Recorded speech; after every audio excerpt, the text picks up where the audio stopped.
Hey, good morning. I just looked at my watch. It is 10 days till Christmas. Wow. How did we get this far? How does a year pass by so fast? I did not post a video last week because I put our big announcement in our weekly email last week. I did not attach a video. In case you haven't heard, there's big changes happening for the Schaff family. We are actually moving to Michigan. And probably most of you have heard this already. But this is just a reiteration here on our YouTube videos, or I'm going to post this on Facebook as well. But yes, we are moving. Wow, I can't believe I'm saying that. I was actually thinking too, I'm sitting here in the festival parking lot, having already consumed my donuts this morning. I am going to need to find a new donut spot, a new donut place. Big changes happening. I'm sure the Lord will provide. But if you haven't heard, just in a nutshell, we were not looking to leave Eau Claire. We love Eau Claire, and our church has been such a sweet season in the life of our church. But as God has every right to do, He is the chief shepherd. He can move His under shepherds around. But He began to just show us throughout the course of many months, actually, that God, I don't know, he started like dropping things in our lap that seemed unrelated and we weren't sure what was going on. And then another church reached out to my husband. Their pastor had retired, and we'd had a small connection with the church from some of my music travels. So long story short, I do not know how to make a long story short, but through much prayer, seeking God's counsel, the Lord has clearly led us to move to Michigan. It's in the Grand Rapids area. The church is actually located in Alto, which is a very close suburb of Grand Rapids, 15 minutes to Costco and all the major shopping. So it's still very much in the Grand Rapids area. So we are busy packing and getting our house ready. Our house is on the market. And it's just a weird time when you've lived somewhere for nearly 18 years and then all of a sudden you're uprooting things. Wow, it's a lot, but the Lord is giving grace. And there have been many times I've reflected in my mind, like, why am I okay with this? Why am I so at peace? Just knowing my past and my emotional ups and downs and very sensitive emotions and all those kind of things. I've just wondered why is my heart and my mind so at peace? And the only thing I can say is because God's in it. And when God, and because over the course of the recent years, I have come to a firm understanding that God is able to change a heart. That means He's able to save people that have had a hardened heart toward Him. He's also able to move His people around and move our hearts to a different place, which, He can be trusted with that. And I love that He's teaching me that, and that I am coming to the firm conviction that He's doing that in my husband's heart, in my heart, even in our children's hearts. All 4 of our children have had the chance to visit this church, get to know some of these people briefly, and they're all on board with it as well. And so that's really a God working in their hearts. Of course, our 2 are in college, so they're practically not in the house anymore. But still, even our 2 boys that are still at home, the Lord is doing work in their hearts. And so we're just kind of along for the ride. In fact, I was reflecting on that. Isn't that what all of life is? We're really just along for the ride. It's God who created us, brought us into existence without my permission. He's the one planning. He's the one preparing. He's the one growing. He's the one moving. He's the one keeping people where you're at. He's the one in every area of life. So I just want to say that as a testimony first. Second of all, last night we had our ladies' Christmas party, and guys, people are getting to know me. This is no surprise anymore, but one lady, sweet lady, actually 2 ladies gave me a present yesterday because they just saw something that came across their path, and they're like, that just has Heather written all over it. And wouldn't you know, this was one of the gifts they gave. A sweet sister just saw these beautiful shades and thought they had my name written all over it. Don't you think? I have to concur. Bling City, look at that. It got some bling and some flowers and some glitter. Wow, I mean, I love it. it actually kind of, matches and everything. It's so festive. Well, okay. Love them. I don't think I'll wear them this whole video. She also gave me some Skinny Pop. Favorite. So sweet. And then I won this for my prize. We had a gift exchange, and we do the whole stealing thing. For some reason, it works with our ladies. In fact, the lady who was in charge of it was going to just do a simple gift exchange, and you just pick your gift and open it. And we're like, no, we need to play the stealing game. There was a lot of stealing happening last night, and I stole this. I don't even know how to pronounce it. Dionys Goat Milk Skincare. I had one bottle that I had literally gone to, I think, 2 Cracker Barrels to find because they didn't have the flavor I wanted. And come to find out, this season, I am nearly out of that. And that was like 2 or 3 years ago. So then I saw somebody it was a 3-pack from Costco. I knew it was there. So anyway, I thought I needed more lotion. So I stole it. This is crisp pear, and the other 2 kinds were like vanilla and some berry flavor. So I'm all lotioned up and ready to go. It smells nice in here. Okay, one little quick update on our sprinkle campaign. We are at we have crested the 70% mark. Praise God, we're thankful for that. We have 16 more days, something like that. 16 more days to go to the end of the year, when we hope to reach that $35,000 mark. Still an ambitious goal, but we have $10,355 still. We're praying that in, Lord willing. And so if you have not yet donated, please know that we still have a little ways to go, well, a lot of ways to go, and praying that the Lord will bring in all of that. So we're a little shy of 30% left to go in our campaign. So a little update on that. There'll be links with this video. One memory, I'm going to be quick today, okay, because I got to do some shopping. One memory that came to my mind, definitely something that stands out in my travels and in the Forever Be Sure music ministry. A couple years ago, we were traveling from, I think, Illinois to Indiana. And guys, I've traveled the Midwest. I can't tell you how many times I've been to Indianapolis in the last 15 years or whatever. But I don't know. I'm ditzy, guys. And since you don't do it like every week, that's my problem. If I don't do something every so often on a regular basis, I just flat out forget. And I forgot about the hour difference, the time change, which happens, I think, right before you enter Indianapolis. Something like that. And this church was just on the north side of Indianapolis, but across that border. So it's on a different time zone. So as we were driving, this was, I think, 2 years ago. That's what I was, 2.5 years ago.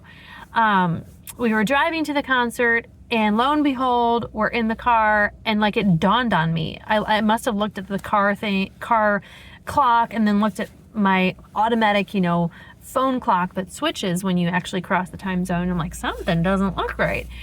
And I realized, oh dear, we did not give ourselves that extra hour. So if I had planned an hour for lunch or whatever, it was like, boom, that was gone. So we don't have that hour. Maybe we'll have to grab something quick. I'm not even sure all the events, but I remember on that drive, we remembered, oops, there's a time change and we're going to be late. Well, we weren't going to be late. I don't think we were going to be late. And we tell people that we're gonna get there 2 hours before, which is always ideal, so that we're not stressed at all. But in reality, we'll be just fine if we have an hour and a half. Even if it's a little less than that, that's fine. So in my mind, I wasn't worried. We still had, I don't know, hour and a half to go to actually arrive at the church. So that was kind of an interesting revelation on that car ride. But then, and thankfully the car we were driving, it was a rental, had a little gauge thing about the tire pressure. Guys, I'm not even close to being mechanical with a car. And I already kind of explained that to you, I think, in another video. So I'm like, that doesn't look good. That doesn't look good. It's giving me a warning. I usually ignore some of those signs. Currently, I'm looking at my dashboard and the check engine sign is on. It's been on for months, folks. And we've taken it in, and they think it's because the gas cap doesn't go on properly. And so thankfully, my husband has taken it in 2 or 3 times. So I know that's what it is. If there's another check engine issue, I'll never know. I will live in bliss, not knowing those kind of things. And so anyway, a new light popped up on the gauge panel on this rental car about the tire pressure, and I'm like, I wonder if that's concerning or not. And so as I kept watching it, the tire pressure kept going down, down, down. I'm like, well, how far down does it need to go before we need to be concerned? And so, you're Googling and all that. I don't think I was driving that time. Anyway, it kept going down and down, and it was getting kind of scary low. And I didn't want to pop a tire because I've also been on a trip in college where in a 15-passenger van, we had a tire pop, and that could have been really bad, folks. So we began to get concerned, prayed, all those kind of things. And so we realized quickly that we had a tire that was literally losing air and it was going to be flat soon. So we pulled off the freeway. Mind you, we just discovered that we had less time than we had originally planned. And I'm like, oh no, I have literally no idea what to do. I do not stop on the side of the road because another situation, a child that I knew back in childhood, their family pulled off the side of the road, and I think a drunk driver hit them from behind.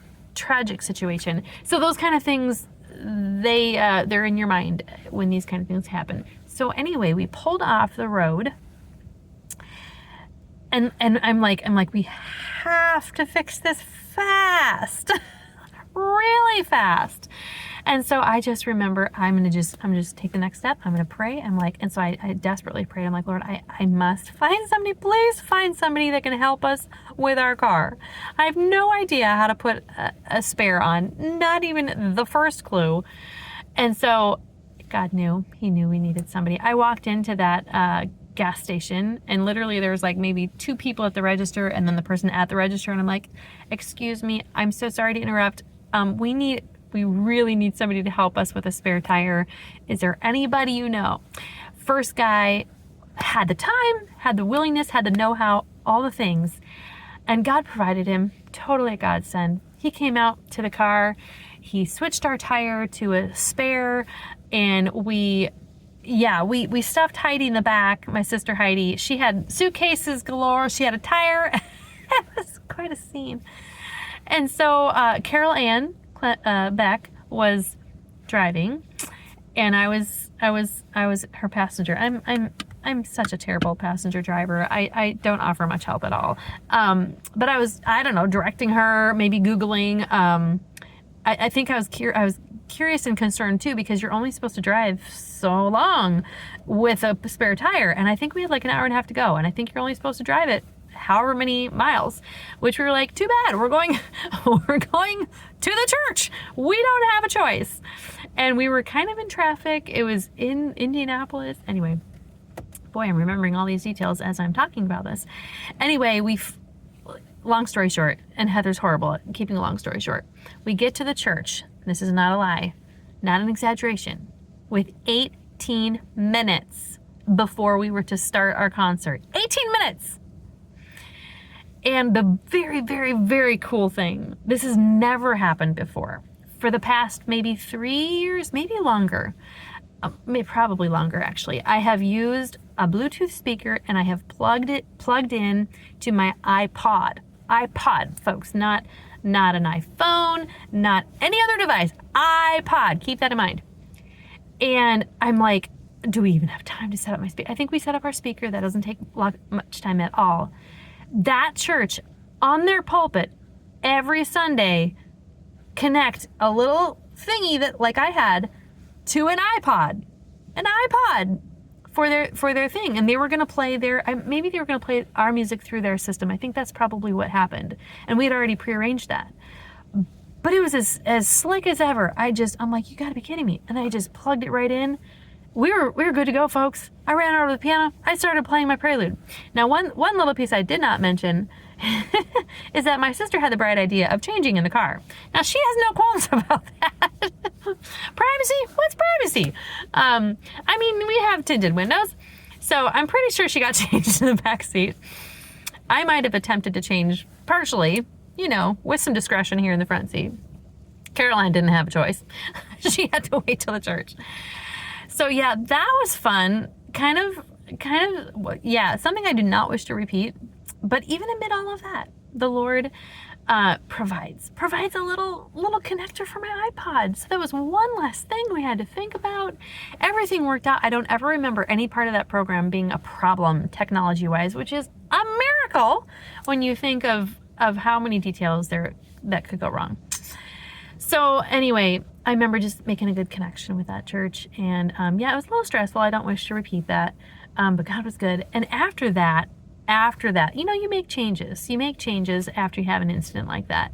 And you're like, you know what? If we can at all help it, because usually we're about between 2 to sometimes 7. This last, one of the last tours, we were literally 10 hours between churches, okay? So sometime between the night and the morning, you got to get there. I never planned it out that far, but it worked with that particular situation. So anyway, it is always my goal to get as close to the church as possible, the next church as possible. So we often drive into the night, 2 to 3 hours sometimes after a concert. That's actually normal for us, for our concert ministry. And it is because of this situation. Because I'm like, what if I forget about the time zone? That's not usually the issue, but it's mostly, what if we get a flat tire? I don't want to put myself in any sort of pressure situation. Well, I hope you enjoyed that memory. I enjoyed reflecting on it and remembering about it again. And remembering how God provided. Hey, I gotta get shopping, guys. It's almost 16 and a half minutes here. Thanks for hanging in and listening, and stay tuned to our sprinkle campaign. Again, we have $10,355 left to raise. I'm excited to see how the Lord will provide that. All right, you guys have a great day. Get your Christmas shopping in. All right, take care.